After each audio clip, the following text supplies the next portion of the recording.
All right, guys, we should be live now. Hopefully the audio is okay. Not hopefully,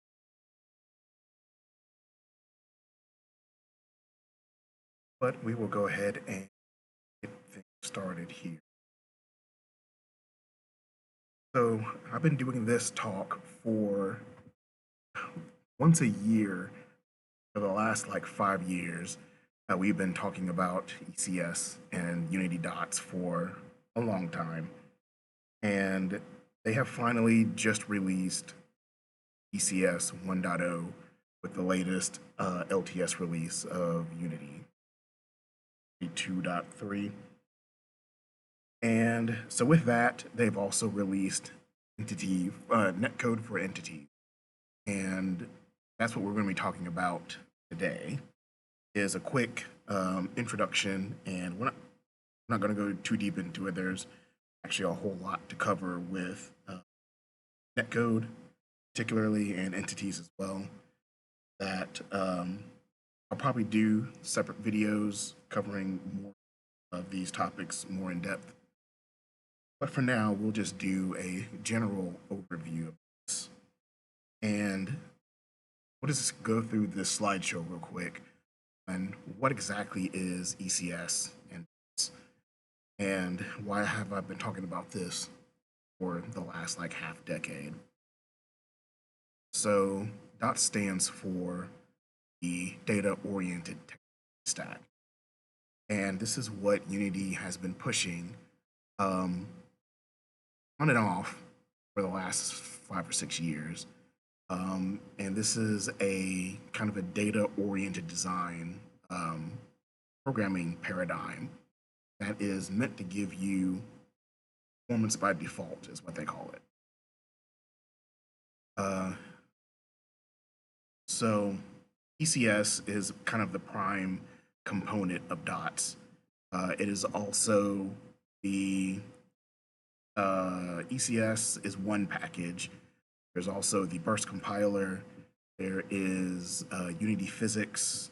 There is the Unity graphics. Is right now the 3 or 4 main. Oh, in the job system, 3 or 4 main packages of dots right now. More is coming. There is a animation system they really need to get going, and the audio system, I believe, is something that they are working on. So right now, wanted to do a complete game in dots exclusively. That's not really. So they are kind of pushing a hybrid approach, which will go into how ECS works with game objects when we get to the demos here. So ECS, I stole this from Unity like 5 years ago, and I'm going to keep using it because I really like it. Entity component system wasn't invented by Unity. That programming standard has been around for a while. I think it was first used in games. What was the first game to actually use? I will look that up later. But the entity component system consists of entities, components, systems. What this does is this splits out your data from the systems that operate on that data.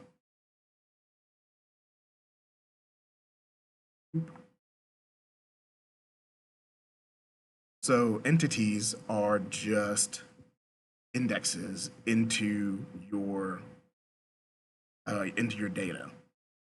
There are not like empty game objects that hold things. Your components are the actual arrays of data, and then the entities would be the indexes into those arrays. Kind of the best way I can actually explain that. So, like the little picture here says, right, your vehicle would have a speed component, position component, mesh component, material component, would all be different components. and each of those components would be in a array that index would be for a particular vehicle, right? So entity 1 would have a speed of 3, a position of 003, its own material, its own mesh. And that would be that one entity across all of the component arrays. We're not going to get into the deep details on how like the component chunk system works and how it, grabs all of the data from like the L1 cache directly to get speed performance. Kind of that's what the burst compiler does for you. We won't get too into that. I can if you want later, but for right now, just know that all of your data is going to be separate from the systems that work on this data. Speaking of the systems just tear through those array of components and does all of the operations on those components super efficiently. It's what's called SIMD, which stands for Single Instruction Multiple Data, SIMD. And that means you can take one instruction call that's like, say you just want to add 4 to something, right? Normally, that is just one instruction call, one cycle of the processor, and it does that, 5,000 times a second or whatever. With SIMD, what you can do is you can take an entire chunk of that array, and because that array is stored contiguously in memory, it will fetch the entire 16 kilobyte chunk of every chip's position, right? It will take a 16 kilobyte chunk of that, which would be a couple of thousand chips, and it will say change the position of those chips down by 4, like a gravity system, right? Everything's falling down. You want to run through all of your objects, move everything down minus 9.8 on the X, right?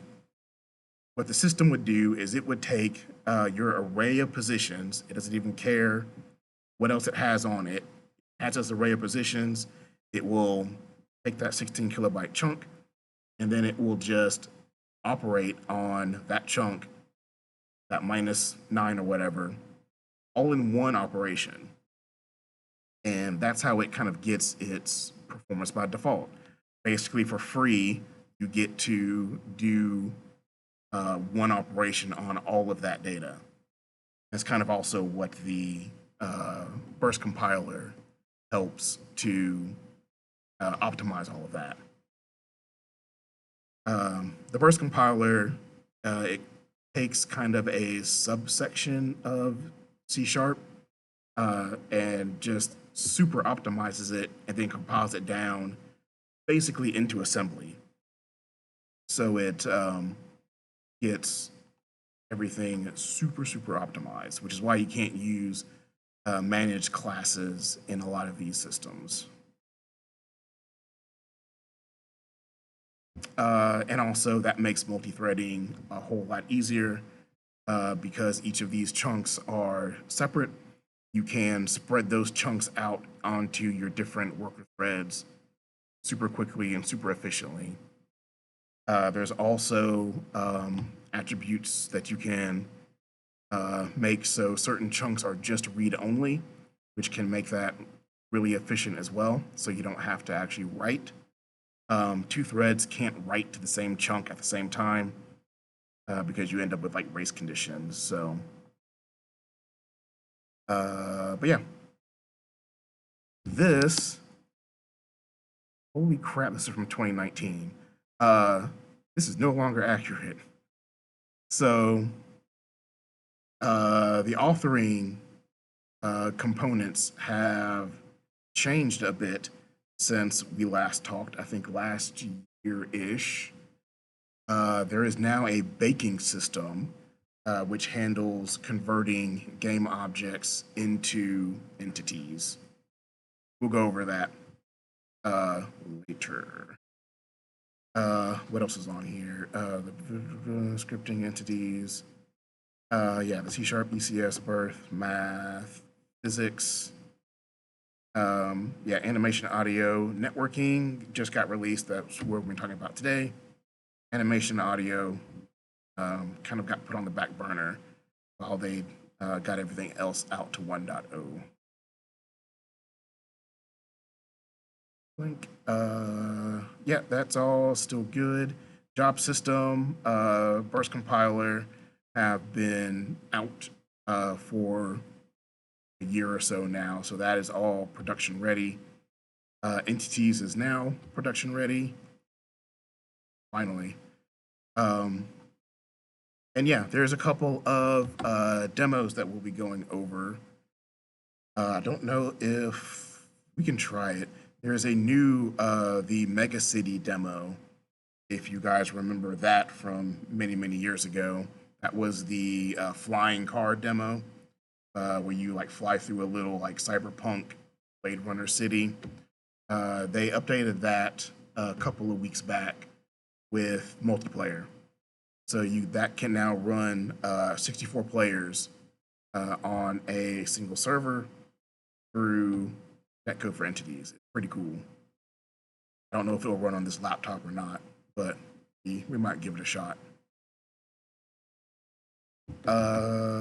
Physics. This changed a little bit too. Physics is out. It's in 1.0 as well. But the Havoc physics, they ended up moving that into a paid tier. So it's still open source, but you have to have Unity Pro in order to actually run it. Some licensing deal with Microsoft or whatever, they had to move this into the paid tier. But Unity Physics is still deterministic. It's still free, and it does basically everything that Havoc does. Just I think Havoc is a bit more stable when you are like stacking objects on top of each other. Havoc handles that a little bit better, but Unity Physics works just fine for most things.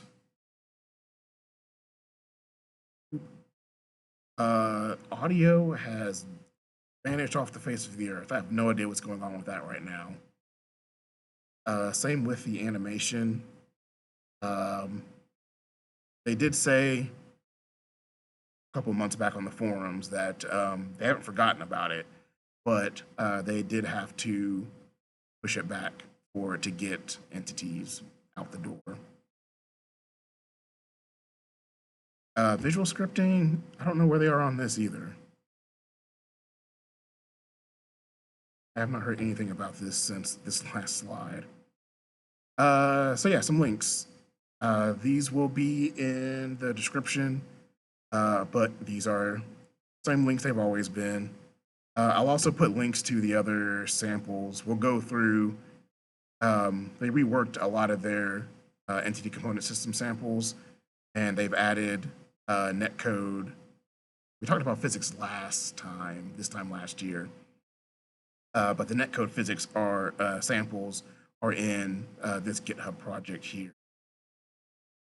And I'll show you the link to the multiplayer Mega City sample as well. That's not in this hub. Yeah, job system, but it does allow multi-threading. The job system talk. First compiler, multiplayer. This is still true, but also a lot of this got moved into their Unity game services, which I've talked about at length. I'm not actually going to go over the services stuff. The netcode drivers. This is actually how the Unity transport works. We're not going to go too deep into this, but the driver, you'll see that the driver entity is kind of what we use to connect to our server and our clients. And demo time. All right. I'll do ECS physics. We are demoing entities, Netcode for entities. So we're just going to do a super simple demo here, and these docs, I'll have a link to them as well. These docs are a lot lighter than the Netcode for game objects documentation, but it does have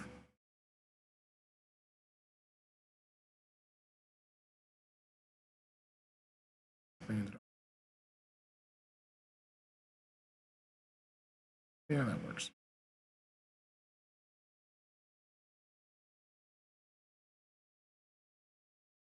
So what we're going to do today is just this first networked cube sample, which is basically just getting a cube on a plane and moving it around.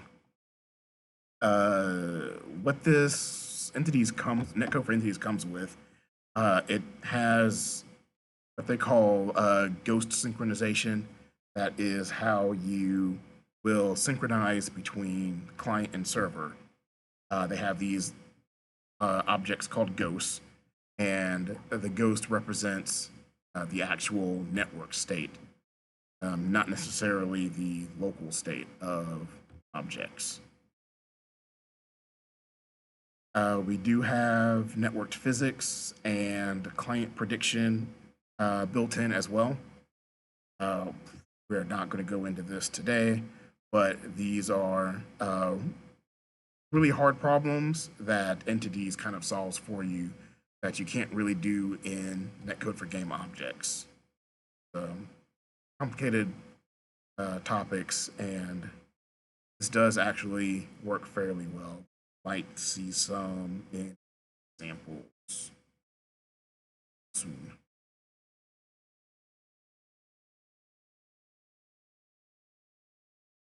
So this is the ECS samples GitHub page.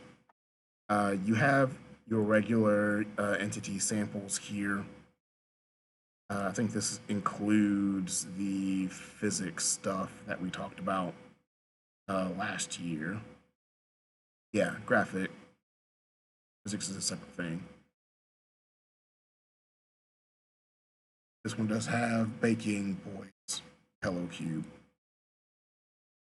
The graphics, if we went,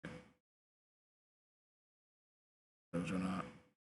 But we are just going to look at the stuff.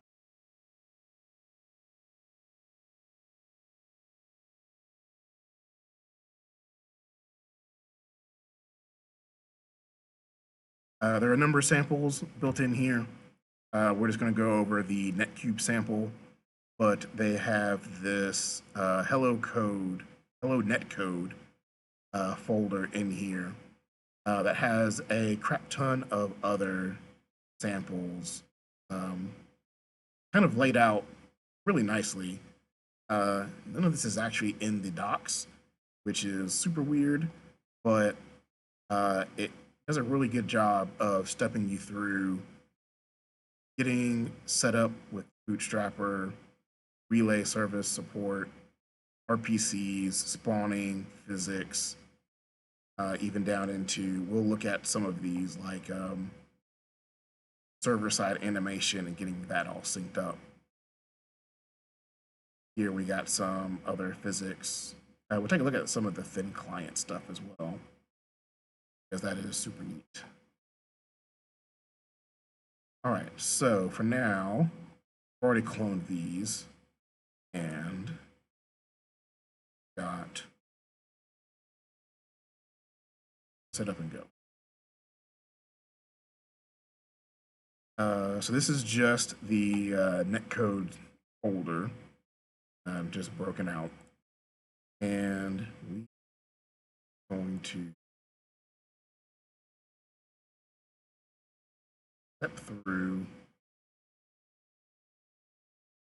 Let's see here.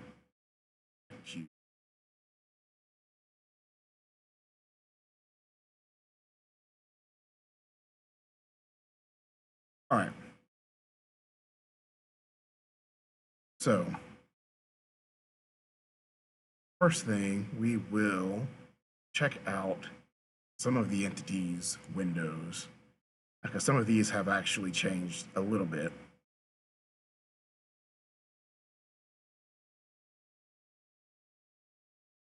So right now in the normal hierarchy, you just see a number of regular game objects here.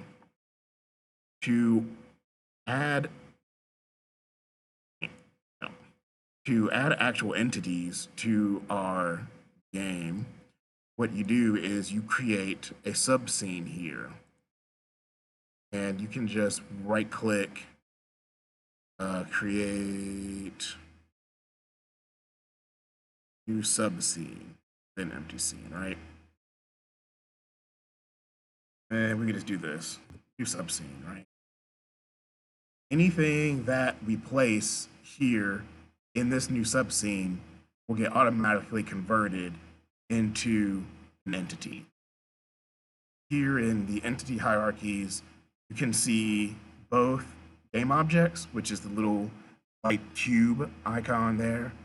You should be able to see that here.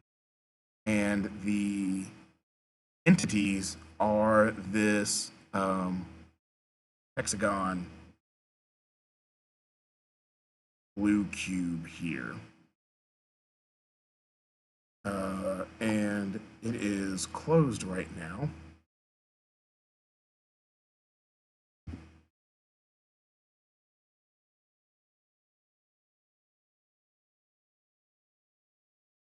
So when you see entity right now, it's basically just an entity with a index here that's 53, 51, 52. This is the index of the entity. And then you'll see a colon. And then after that, you'll have the version of said entity. The reason why that's important is that whenever an entity gets deleted, it doesn't just leave a hole where that index was in all of those arrays. All of those component arrays have to be stored continuously. So if a entity gets deleted, what's going to happen is it is going to take the last entity in that array, and it will bump it up into that newly empty slot. So if we deleted this entity 53, well, that's a bad example. If we deleted entity 50 here, then entity 53 would get moved up into entity 50, and then that version will be version 2. Not hugely important right now, but that is just how this entity. Hopefully, they will eventually get names for these. Right now, if I open said scene, I think we do get names here. So yeah, once you open them, they're back to game objects here. So we can actually view them in the inspector. We have our plane, spawner. We'll go over how that kind of works in a second. Down here in our little preview, we have the different components that your game object will get baked down into. So all of these components here will end up as component entities on this particular. Same for our spawner here. The systems will only operate on entities that have all of the components that they are looking for. We'll get that in a second. So we can check out our systems here. This up here. We'll drop the systems down. So for our systems, the systems aren't actually going to live in our hierarchy, right? All of the hierarchy here is basically just for converting game objects over into entities. Once they are entities, then we can. There used to be entities debugger.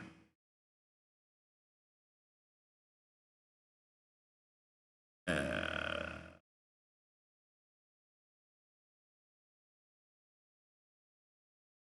right, we'll see it when I hit play here. But all of these systems are actually running right now. You see here in the corner, you'll see editor world. So this is the world that all of the entities live in right now. This is kind of important because each world has its own entity manager that manages all of the entities in that world. For our multiplayer, we'll have server world and we'll have client world.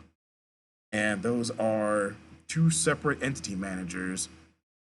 One is handling the server, one will be handling our client and any other clients that you want to spin up. So here, just look at this quick, in our multiplayer menu, which you get for Netcode for Entities, we can open up the play mode tools. We'll go over more of this later, hopefully, if we have time. But this tool here will kind of dictate how the editor will act. We have our play mode type, so we can set it as client server, which is basically how a host works. You'll have your host server and the host client, and basically the client connects to itself. But we can also just have the client or the editor act as just a client and then connect to a separate external server we have running somewhere else.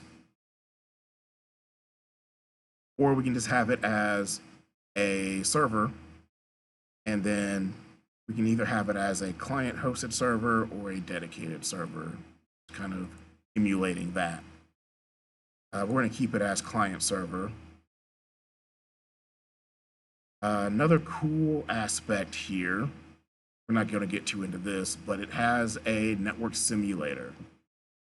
One thing about testing and developing on a single computer is that you can't really test for lag, right?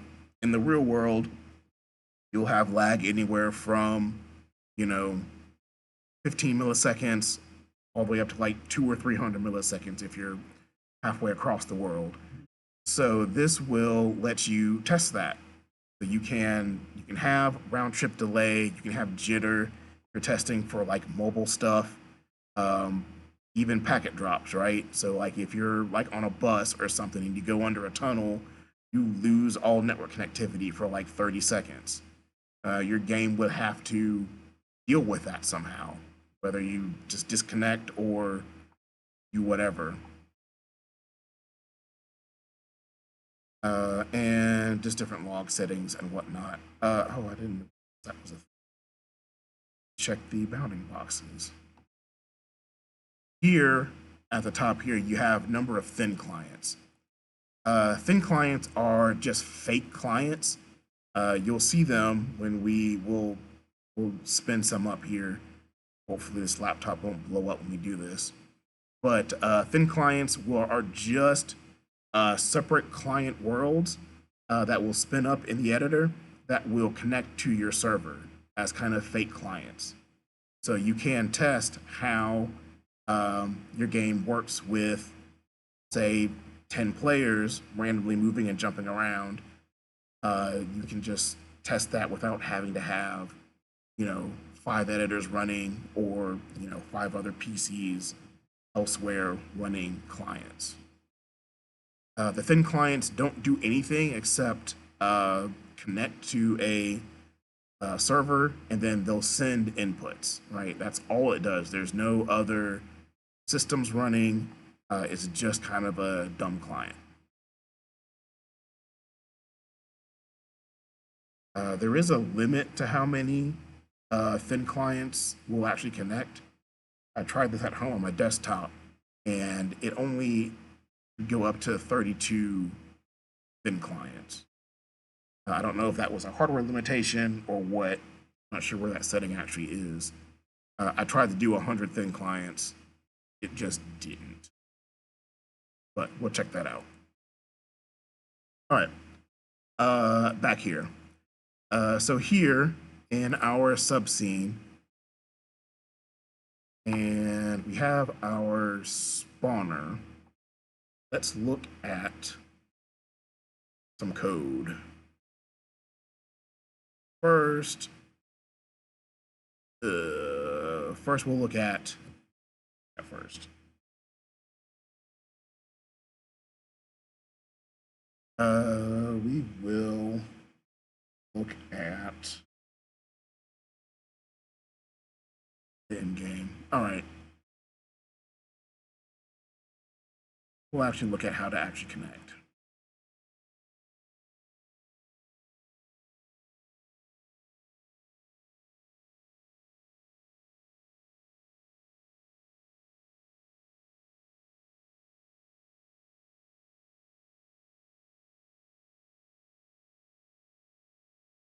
Okie dokie.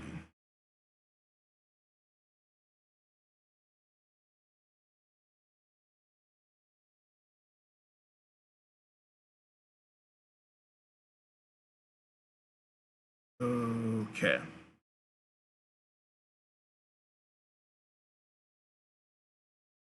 All right, so this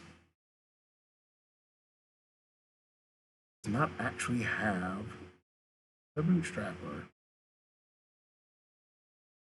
There is a on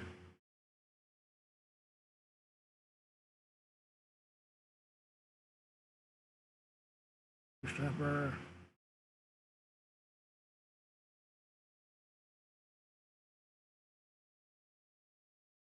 It is on. All right, we'll make a slight detour here and go into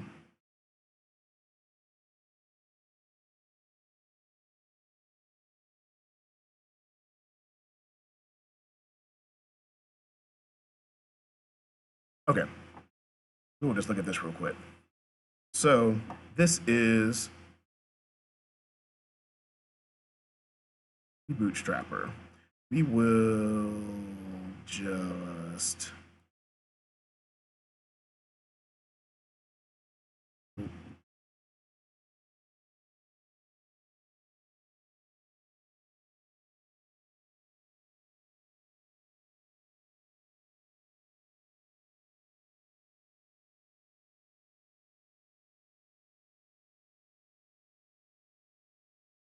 take a look at it here then. All right.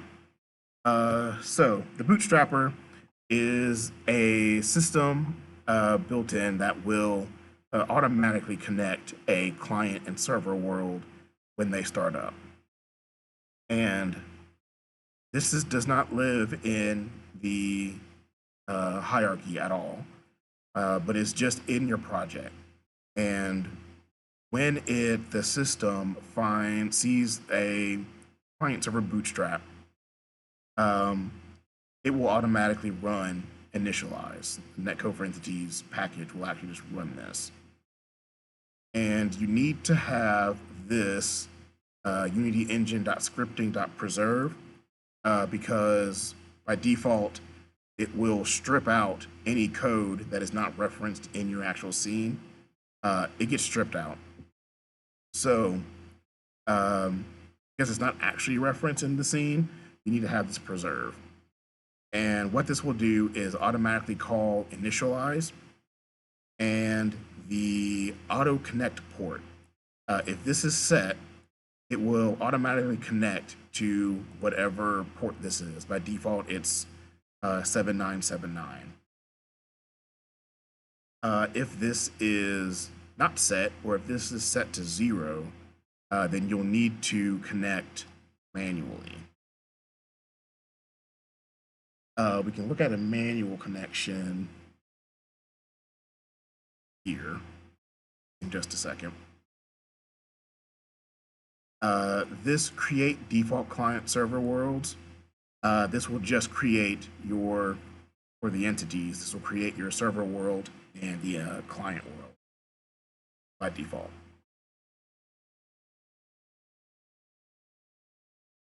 Here, if the auto connect is set to 0, you'll need to create a world.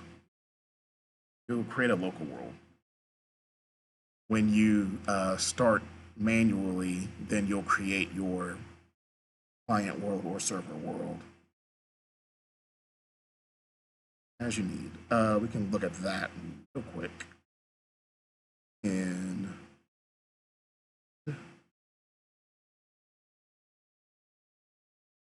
in this one.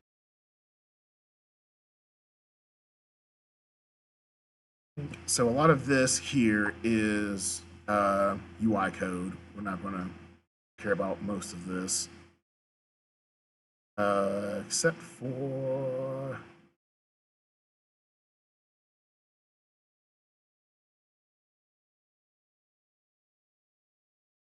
here. Okay. So, real quick, what you'll do is you'll call client server bootstrap, create server world, give it a name, do the same thing for the client, give it a name.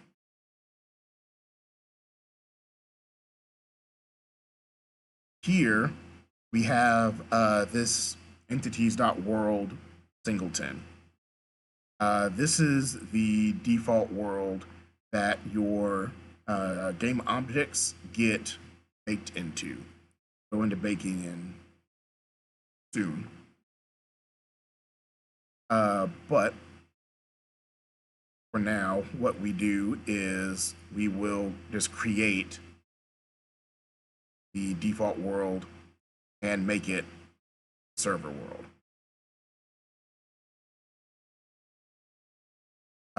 Next, for this particular thing, we will grab the port, and for our server, we just listen to any IPv4 that's 0.0.0.0 with this port that we give it in our text.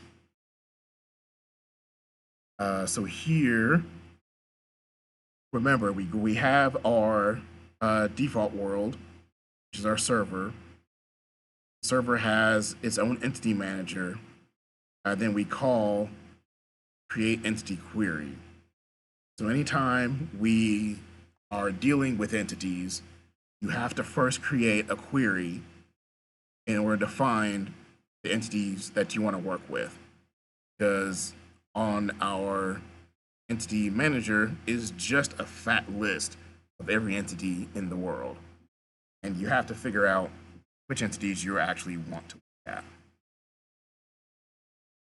So this entity query is just going to be getting the network stream driver. And this is basically going to be your unity.transport, right? So here we have our driver query. We get, you can do the query.get singleton, RW is read write. If there's only one entity in your query, then that is automatically just going to be a singleton. So you can just grab the one network stream driver. Since we got it as read write, do .value RW, and then .listen. And this command right here basically starts your server, and you are now listening on this IP address with this port. You'll do the same thing again, except for our, well, in this case, since we are the host and we are the client and server, all we do is we grab the loopback address with the port that we assigned. We do the same thing. Create entity, grab the network stream driver, and then we'll call connect. Now for connect, that takes a endpoint and an actual entity manager.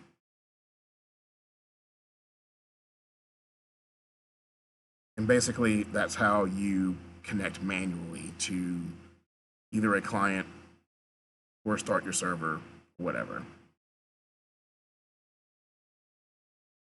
Hopefully that made sense. All right, so back here. So basically, we are connected to our world here. So now we want to actually do something, right? We want to go in game. Here we have an RPC command. And this is just basically an empty struct for now. If you want to actually send data, you would fill this struct with the data that you wanted to send to the server. But right now, it's just an empty request. And we have a go-in-game client system here. And then we also have a go-in-game server system. Importantly, this is an I system, which is a struct. Entities uses ECS and dots in general, uses mostly code generation in order to get everything working, right? So a lot of things will end up being partial structs, partial classes, in order for the code gen to pick up on this and do its thing. So our system here is going to be a partial struct, and it's going to implement iSystem. iSystem has an onCreate, onUpdate. There's also an onDestroy as well, if you want it. In order to use the burst compiler, you have to explicitly mark the attribute for the struct and also any functions within said struct.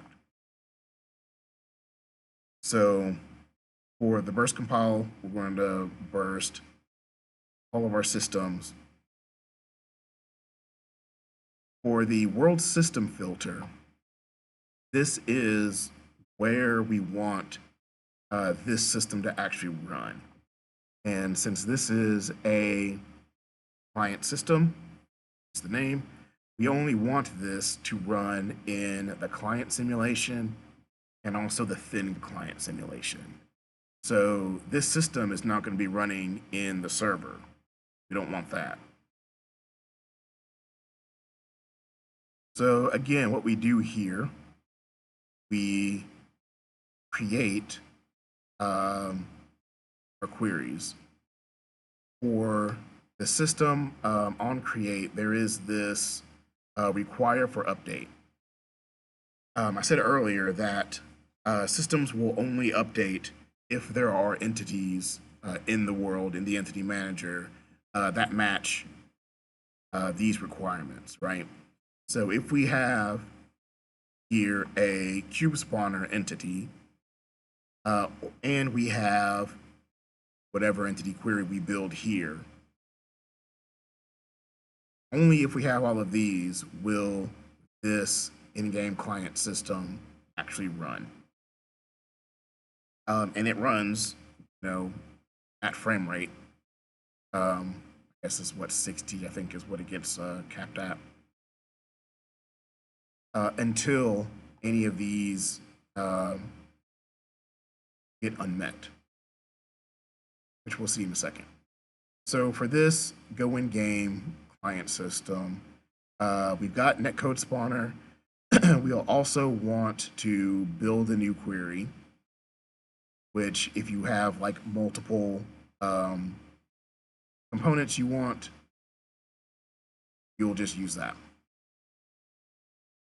So for the network ID, this is going to be our actual connection, right? This is what the bootstrapper makes for you when it connects to a server. It will create you a network ID. This is basically your ID. It's only going to be one of these per client world. And also, we have to make sure that we are not already in game. So you have with all and then with, right? So you can exclude entities. So here, lastly, on create, we just require for update, get our entity query. We're good. So on update, this is a good time to go into entity command buffers. So because entities are potentially multi-threaded, right? You're not going to be able to make changes to those components on another thread, right? You don't want to do that. That creates what's called a sync point.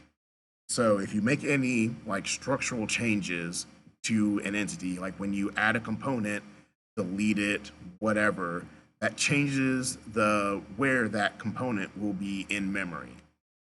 If you do that, you have to wait until all other jobs are done, and you basically freeze up this thread until such a point that you can safely write all of these changes, right? So this command buffer here will just basically queue up all of those commands that you do, and then it will run those at a safe point, basically, right? And that's what we're doing here. So we create a command buffer, and then we have this for each loop. You're going to see this a lot. This is basically how systems work. You'll have a for each loop, and you have this system API, which is part of the entities package, right? The system API, you'll usually just run a query, and this query is the entity that you are looking for. So right now, we are looking for our network ID, and we're getting a reference to it that is read-only. That means we're not going to be fucking about with it. We're not going to write to it. We just need what it is. The system can do some optimizations to make that a lot faster for you. We have this dot with entity access. So instead of just getting the network ID, we also get the entity that goes with that.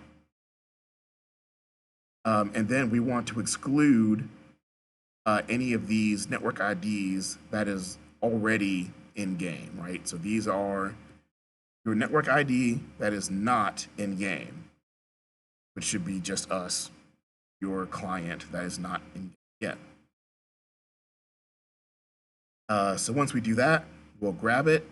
We have our entity command buffer. We'll add component. Then we add the network stream in game to it. This means that we are going to be in game.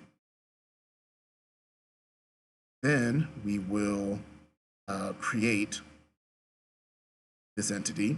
Well, we'll create an entity, I'll say. I believe this just gets like the next free entity in the list. Then we will add component. our go in game request, right? So this is going to be our request to the server to actually go in game. And then we will add to that request a new send RPC command. The target connection will just be the entity which we got up here, our network ID.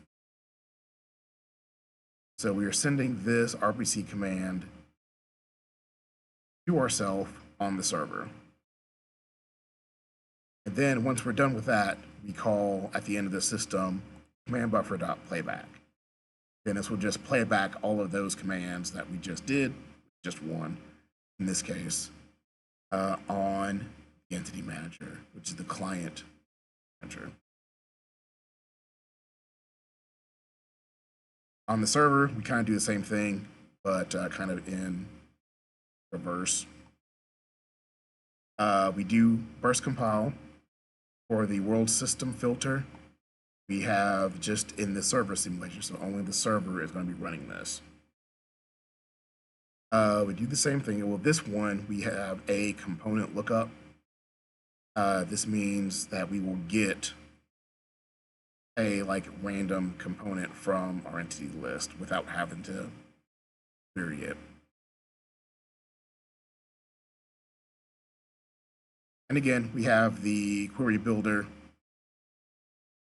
Anything that with a go in game request, which would be the one we put up here, and also the receive RPC command request, which will get put in by the RPC command system here. For every send RPC command request will also get a receive automatically for you. Then down here on update, this probably should have been a separate system for this, but what this is doing is on our, when we connect, you're actually going to grab the cube spawner system or the cube spawner at the entity that we have in our scene and then spawn it. So we only have one Netcode spawner in the scene. So all we have to do is just get singleton, and then that Netcode spawner has the cube prefab on it. Save that off here in our prefab. This here is just for a debug log here. You can get the name of any entity just by doing state.entitymanager.getName. Same for the world. You get the world name. So this would be server world on the server. Grab a command buffer again. Now this update, what this does is this will force an update to this entity that we got up top here, our network ID, just to make sure that it is actually up to date. You don't want to be working with an old data there.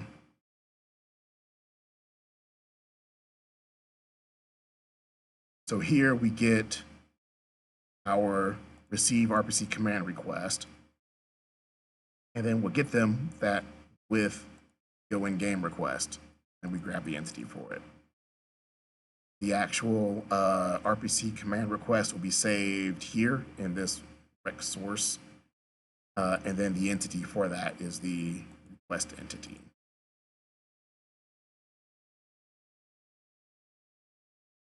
We grab the component. We will assign network ID to it. And then for our command buffer, we will instantiate it. So we instantiate the prefab, and then similar to the netcode for game objects, when you instantiate it, you also have to spawn it then. So after we instantiate it, we will set a component, which is going to just be our player that we just instantiated, and then we will add this ghost owner here. So ghost owner just means whoever is the owner of this ghost. So this would be our network ID.value. It's just assigning us our player.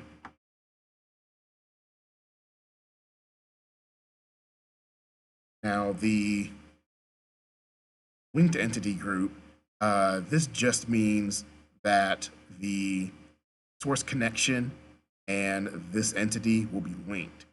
So once the source connection will disconnect, once it leaves, it gets deleted, your player will also get deleted. So that's just, will automatically destroy when you disconnect. You may or may not want to do that. Some games don't want to automatically disconnect when you destroy the player when you leave. And then here is just actually if you wanted to change the spawn position, you would do that here as well. This is just putting it in a random position. I guess kind of important. These systems have to use Unity.mathematics, so it's not regular MathF, I think it is, Unity engine, for a lot of these. If you've ever done like shader code, you'll notice a lot of the same kind of value types. See float 2s and float 3s all over the place here. But anyways, this is just giving us a random start location. The transform system has kind of changed since last time we looked at it. It is just local transform now, which is a bit easier to work with. There was some weird matrix math before that they just kind of made some helper functions for you here. So just local transform dot from position will get you a float 3. And then you just add that to your player. That will automatically change the player's position. And then we just destroy the request, then playback. So that's a lot, actually, to just log in and spawn a player.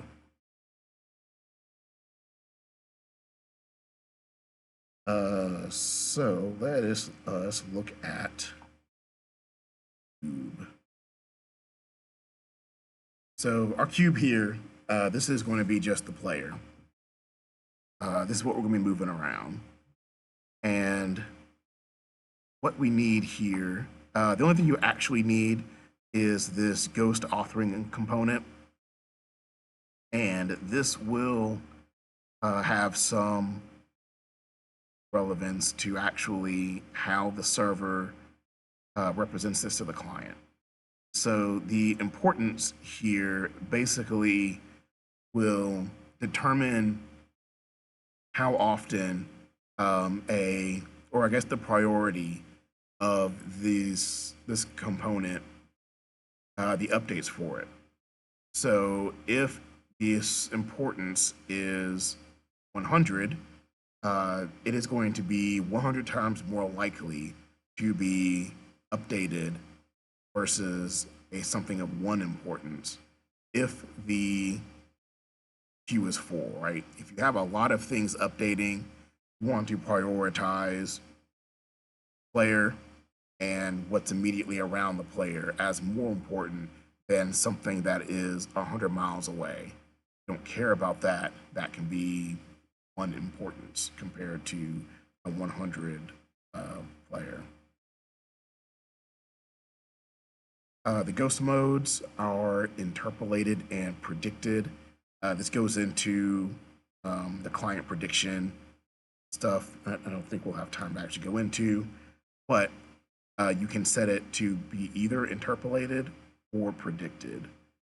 Usually, if it's predicted, then it is like client owned. But if it's interpolated, then it is going to be acting on old server data that it will interpolate into. The dynamic mode is optimization, basically. If it's static, then it's not going to expect uh, the like transforming stuff to actually change. So stuff like level geometry, doors, and whatnot would be static, but things like your players or NPCs would be dynamic.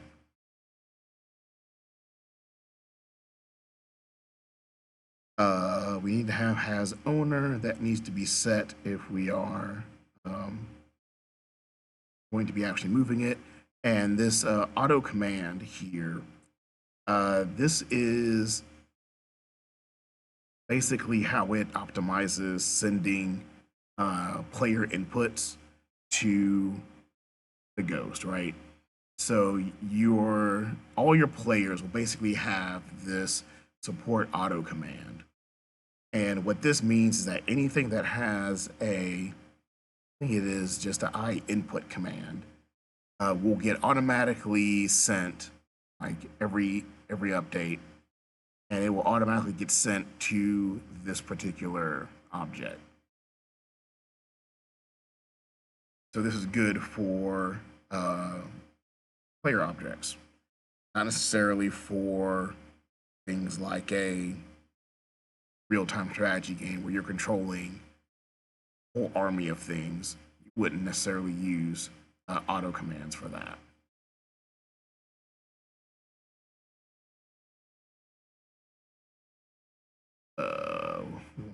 All of this. Let's actually look at how we get this cube into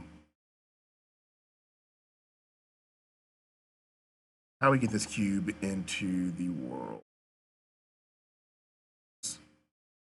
Our cube component.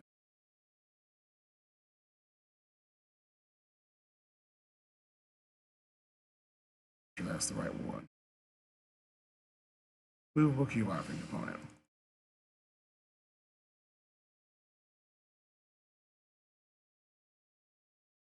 All right, so it needs to have a actual component data.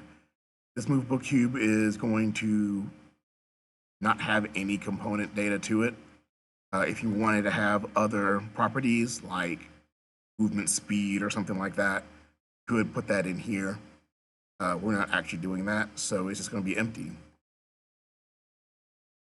This is part of the new baking system here. So the authoring component has to be a mono behavior. And it also has to have this subclass here that is a baker.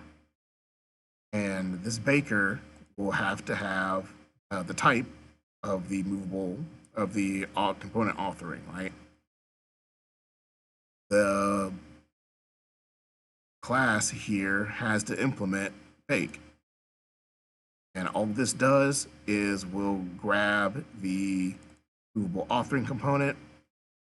It will create a move cube component that we have up here. It will just make it a default. And then we just call get entity. This will create the entity. And you have to give it a transform usage flag. And this is going to be either dynamic or static or none, I guess. Renderable, I guess, would be the other one. Ours is moving, so it's going to be dynamic. If it was just visual or whatever, it would be just renderable. So it knows render it and forget about all the other transform stuff. Then we just add component. Then we'll just add component with this entity and this component we just made. Easy peasy. So basically everything from here, I think for stuff with a mesh renderer will automatically get baked for you. You don't have to do that. But for say like our spawner here, our spawner will have a component data of the cube that we want to spawn. And then all we do here, do the same thing. We have our baker, our bake function. We create a spawner component, but we also add the cube. This is what we get from our from the hierarchy in the inspector. And then we just grab the entity, create it into this cube entity. I really should rename this. And then again, we'll just get the entity with the dynamic usage flag. Probably doesn't have to be dynamic since it's just a spawner. It doesn't actually move. But after we do the get entity, we add the component and we're done.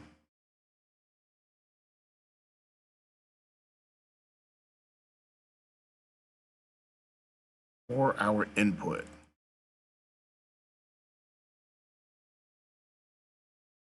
this is a little bit more complicated. So our input data is going to be this I component input data. This is what is going to be sent to the auto command thing that we set up for our ghost. This will get sent to you automatically whenever, I think it's just automatically, whether it's a change or not. And for our input here, we are just going to have horizontal and vertical, right? 2 ints. That is just going to be sent. For the entity, we do the same thing. But this also has the system in the same file here. Personally, I wouldn't have done it this way, but this is the way they set it up. So here in our system here, actually, I think I've skipped over something important. Here for our input component data, you have to put in a ghost component for anything that is going to be synced up to a ghost. This is similar to the network variables that you used in Netcode for game objects. You just need to give it the prefab type, which is what we set in the inspector here, all predicted.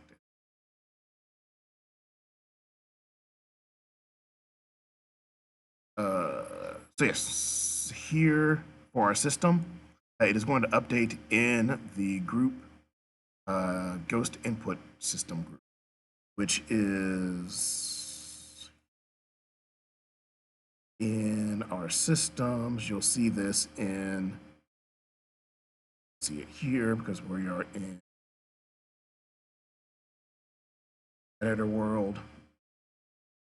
We'll see it when I hit play. But this is the group that this system will be updating. Right, so we have our required for update, our network stream in game. That means we're in game, and we have a cube spawner.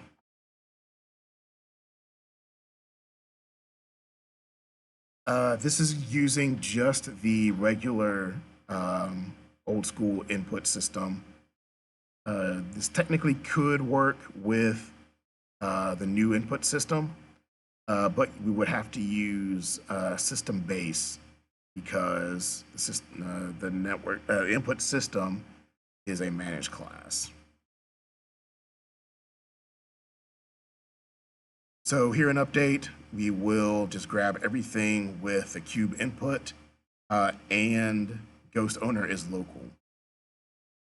So this is just going to be looking at just our local ghost and not any remote ghost. So we're not controlling other players.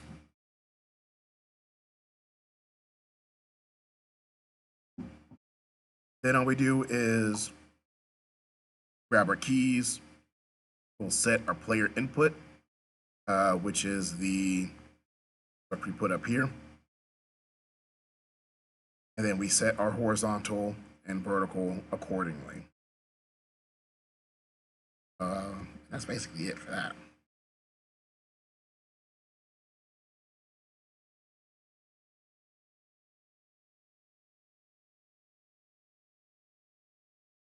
Move cube system. I don't think I looked at this yet. So once we have the input sent, we have to actually do something with it. And for that, we will be using this move cube system. It'll be in the predicted simulations group. For that, you want everything in simulate with cube input and a local transform. We need the local transform to be read-write because we are actually going to be moving it, so we'll be updating the local transform. That. Here we have our first job. For this, probably not necessary for it to actually be a job, but it's a good example. So for our actual job, you have to, it's going to be a struct with iJob entity. And for this, what we'll need is the network tick and actually a speed.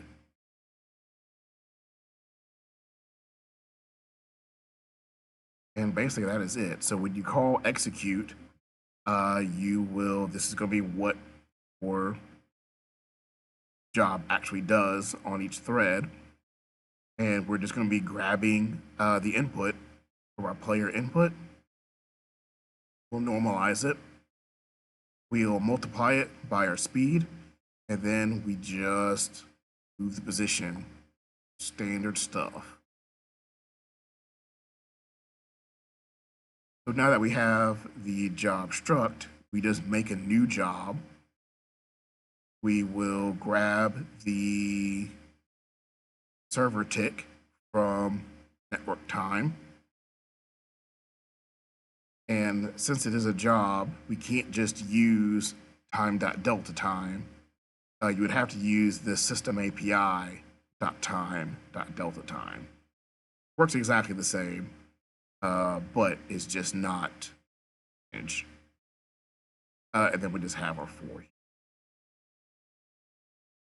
This would ideally be another component on our cube for speed, but that's fine. And then once you have the job made, then you can schedule it. And there's several ways. Once you have the job handle, you can just regular schedule it, run on main thread, or like we're doing here, we're scheduling it parallel. So each job is going to end up getting onto a separate thread. And you give it the dependencies as well.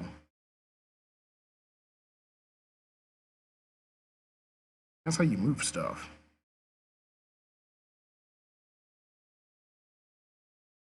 All right, so I guess it's time to actually hit play.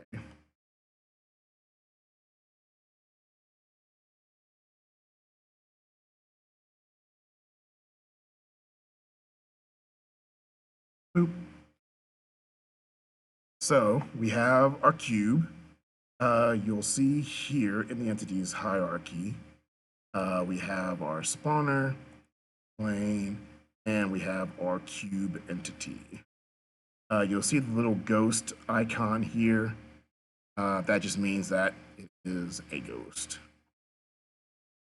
Here in the systems, you'll see that we now have server world and also client world. Here in the server world, you'll see we have actually extra systems here that are actually running. That's because these systems have these queries are in the world somewhere. These are for different examples, but systems are technically running. Our move initialization system group simulated group. We were in predicted simulation group, and our input.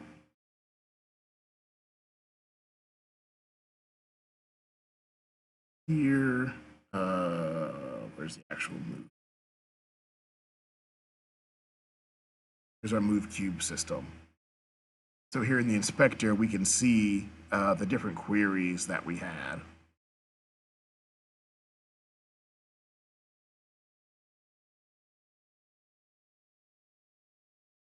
Yep, and then I can just move around. It does actually work. We can up our play mode tools, and then we can just add a thin client. It's not going to actually go anywhere or move. You can't actually collide with it because we don't have any physics stuff on it. I think I can.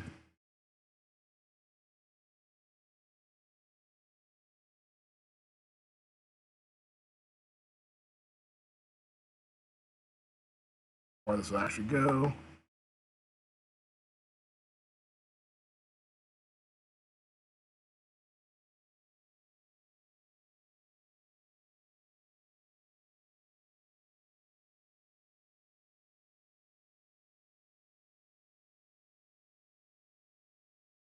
Oh, yeah, I guess another thing is that in your scene view, you're not actually going to see your entities.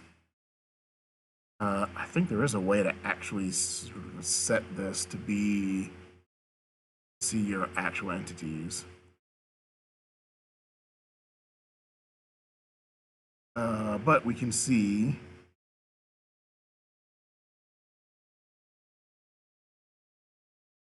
all of our thin clients here. And yeah, it taps you out at 32 clients. I'm sure there is a way to actually change this, but I don't know where that setting is. And I can still move around and not quite paint the frame rate. Check what the 30-ish frames bad for streaming as well.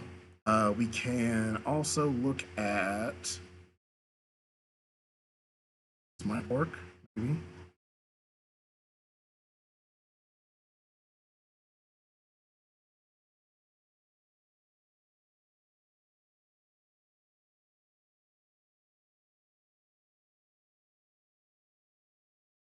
Okay.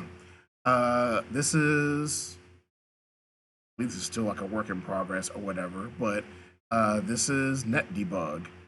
We can look at what is being sent. We can show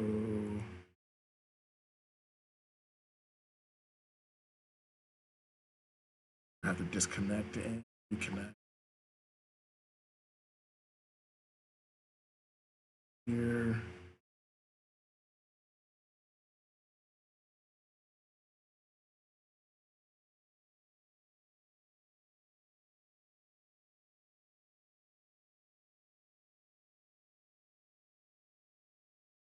There we go. A little bit better. I don't think that this will show the thin clients, but this will give you a better idea of what your network is actually doing. It also works remotely, so which is good.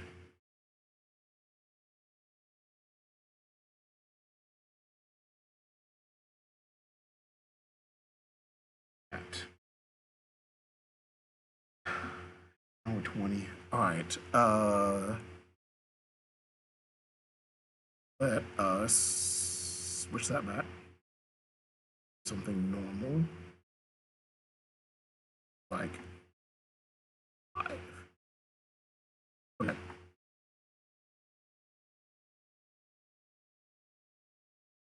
Let's look at something a bit.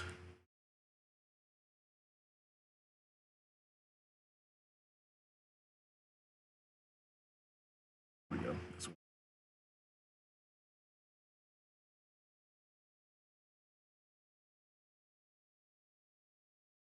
Actually,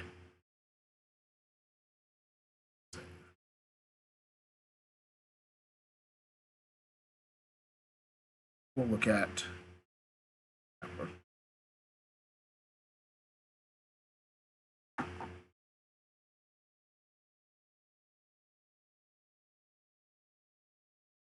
Okay. So this is part of that entities package I was talking about earlier. We are going to look at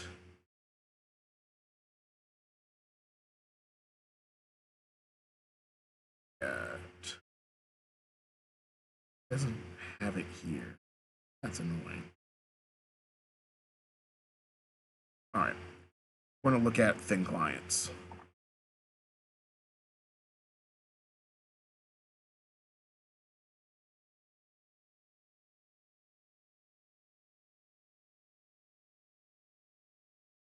All right. So basically what this is doing is, show this here. It's going to give our thin clients some fake input. So as you can see here in our world system,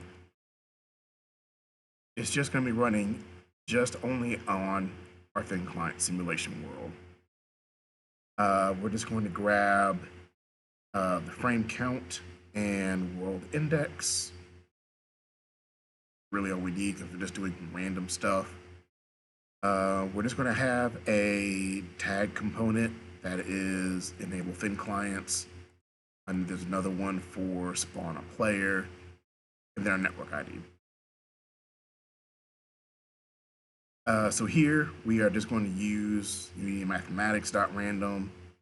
We're just going to create some randomness here. This is good enough for that. And then the frame count is just going to be when the client starts doing stuff, right? We're going to get a random number from 1 to 100 or whatever. And then we are going to index. I think that's just for aiming, I think is what it's.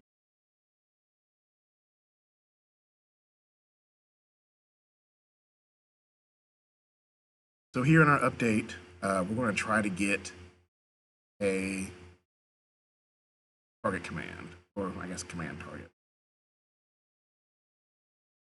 And like it says here, this is going to be sending commands to a specific target, which means you're not using the auto command, which will automatically send the inputs to your own player character. And so, yeah, this is just another way of doing that.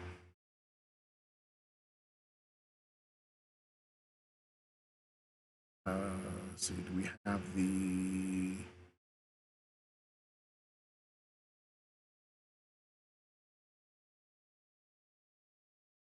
All right. So here in our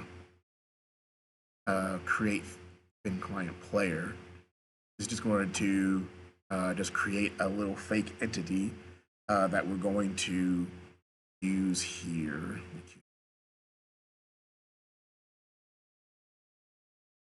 So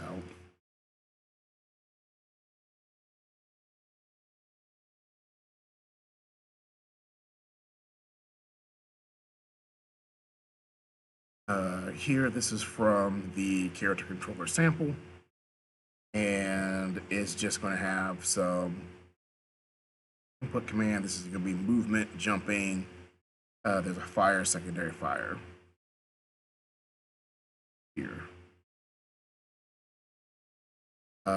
All this is going to do basically the same as our cube input, but we just have a few more inputs here for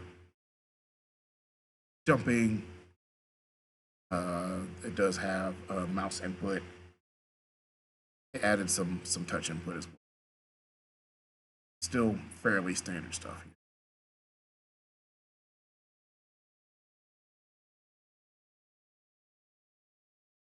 here. And basically what we do is after we add our ghost owner to the network, we'll fake in-client connection.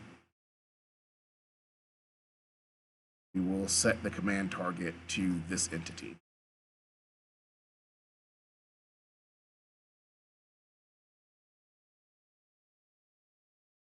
And then here we will grab our just some random data, doesn't matter. And then it's just going to randomly go up, down, left, and right every whatever we had our random frame count.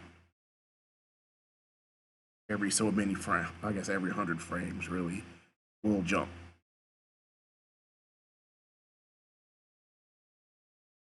And since the thin clients aren't actually spawning stuff, we only need to get the controller input, and then we'll just update our input data. That's it.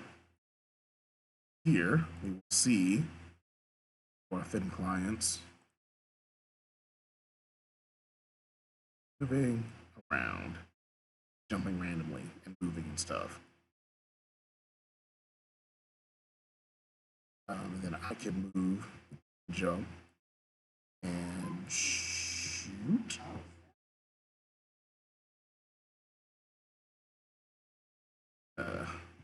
Mouse is really bad.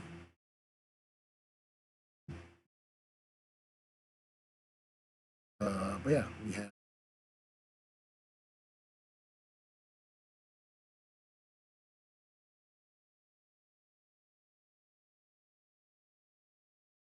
five. I can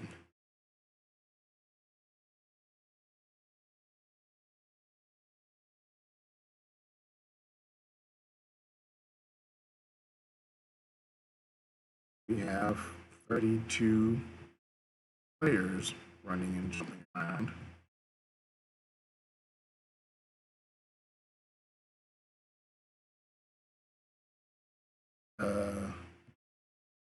Physics is a bit janky if I start.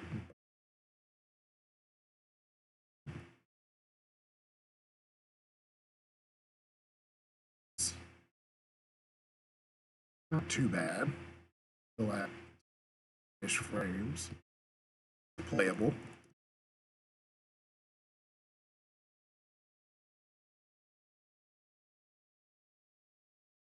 Try to see if I can actually push this. Players. But and a few more samples. I don't know how well the physics will actually work.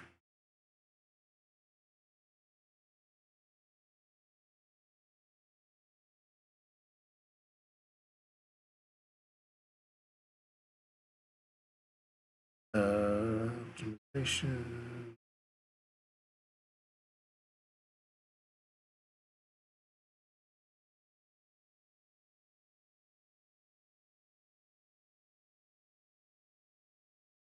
This.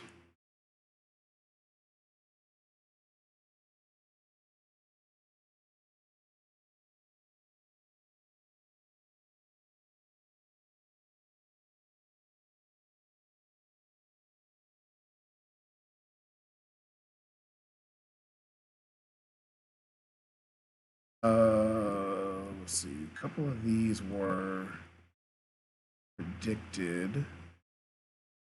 Like half of these were predicted, and half of these were interpolated. Forget which ones was which.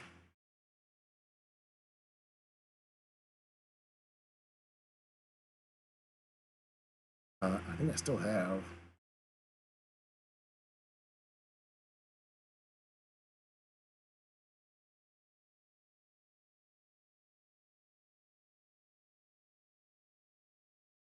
Oh, it reloaded.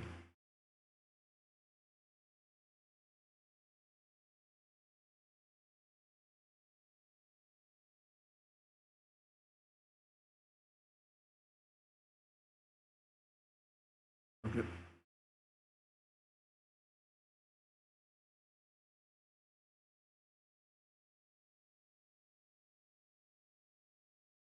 Okay. And then last one here is going to be the direction switching.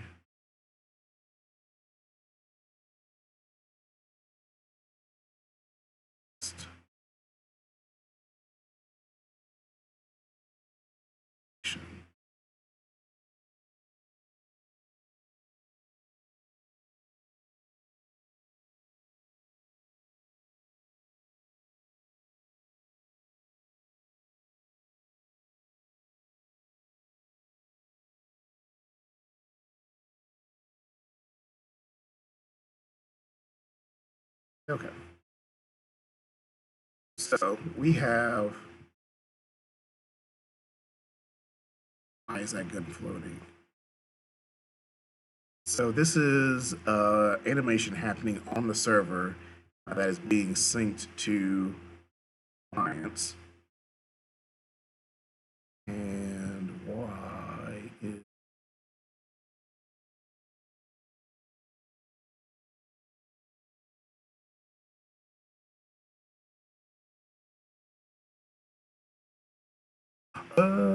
that is the actual ghost of the gun.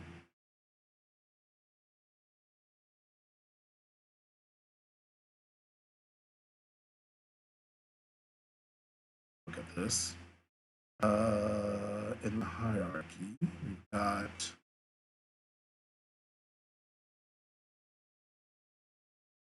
which is the server.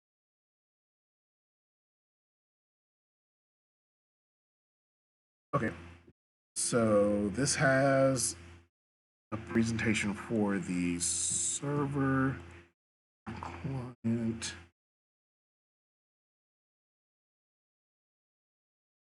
So on the client, the server should not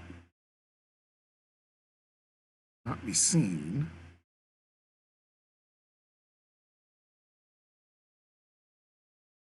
Yeah.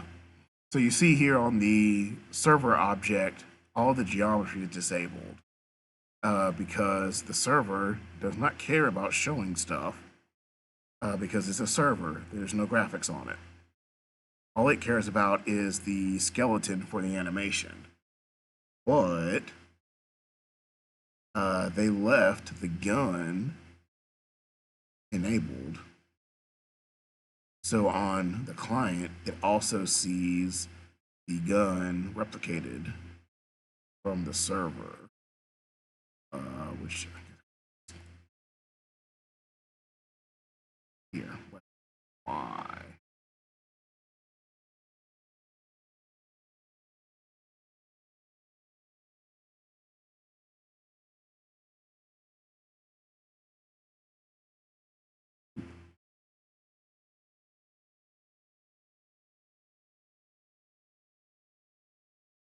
Now I don't see your gun shadows here.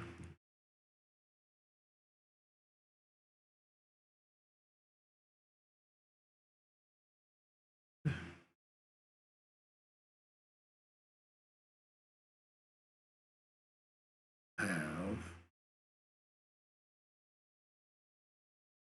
32 server worlds. Hidden client worlds are here. They're just all on top of each other. And I don't think I can actually go into our scene view. Of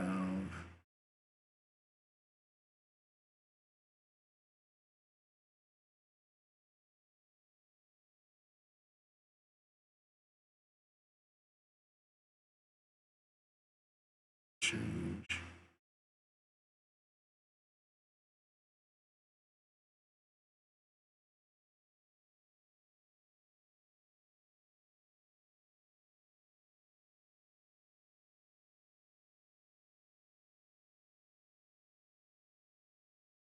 That does not work.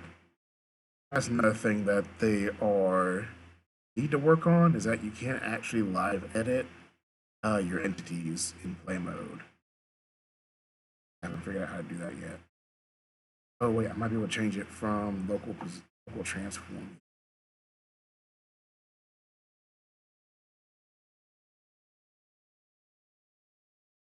Oh, hey, it does. Yay! All right.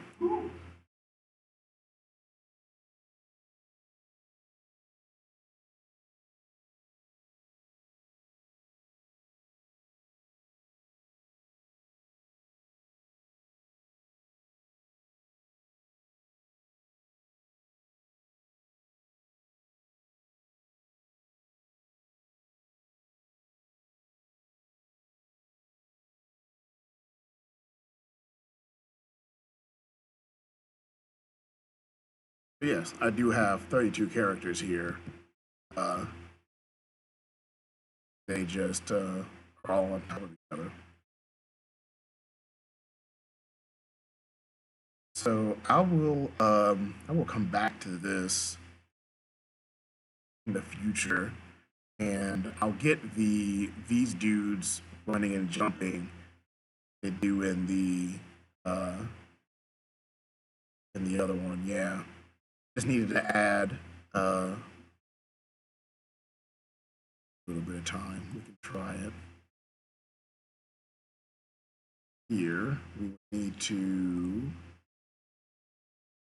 enable character controller spawn.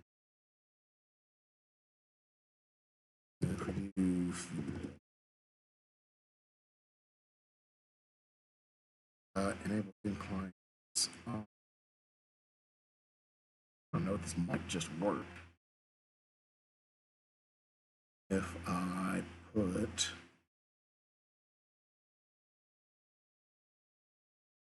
here.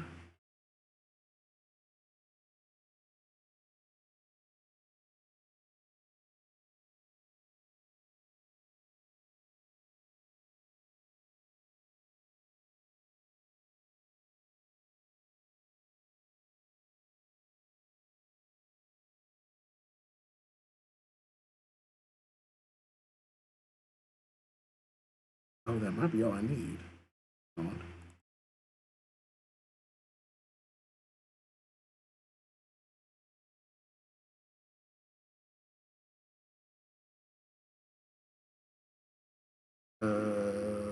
We'll try on player enable character orientation author, and then this player controller.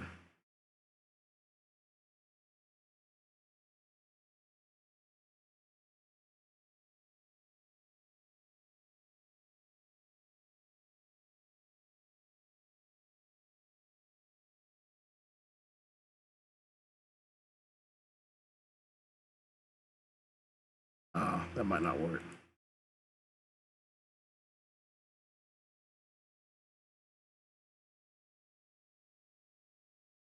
We'll see.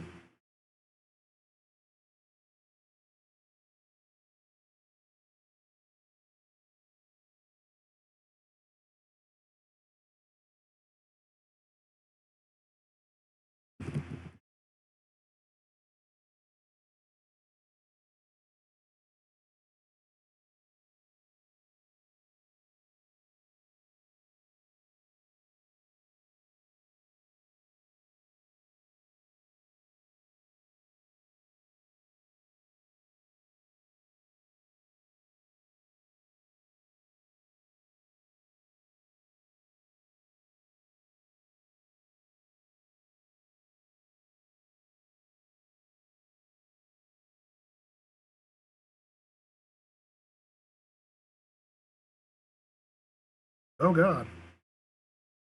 Ah! So yeah, that just works.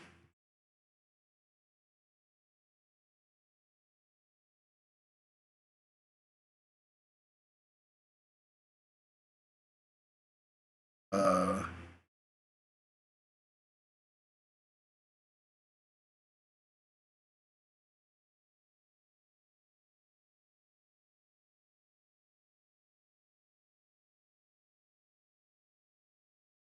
Really, I guess I can.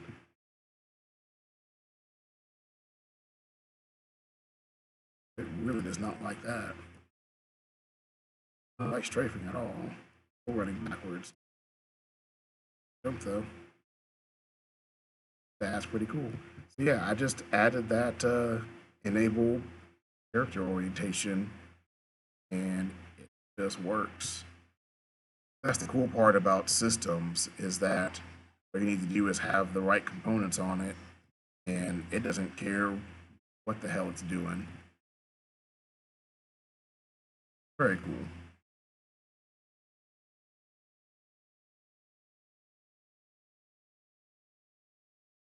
We do need to work on the actual character controller.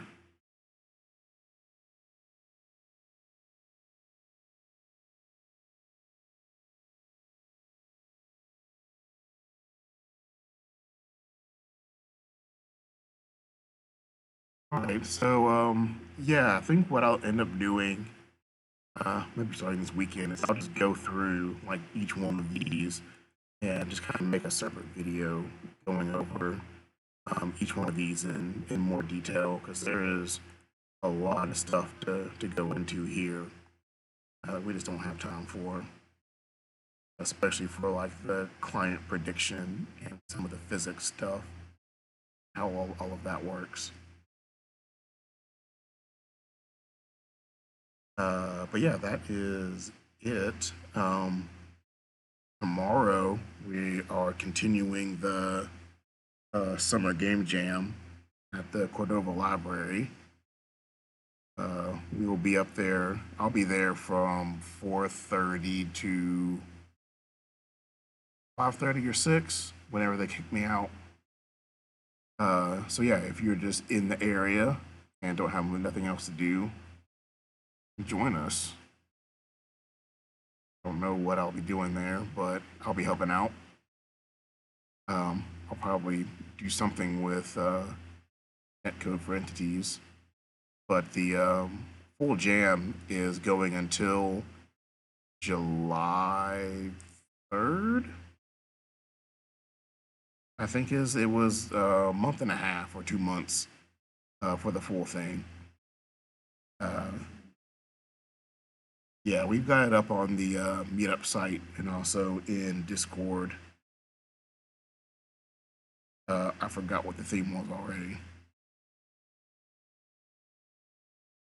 July 14th. All right, good. So yeah, there's time. There's not going to be any. Oh, it is the end of the month. Okay. Cool. But yeah, there's no prizes or anything. Just come hang out, make games. It'll be fun. I don't know what we're going to be talking about next month, but we will figure something out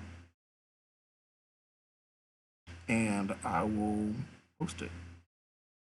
The VODs for this will be up on YouTube probably tomorrow. And yeah, if you guys have any questions or anything regarding this, definitely hit up the comments or the Discord, and I'll try to help you out.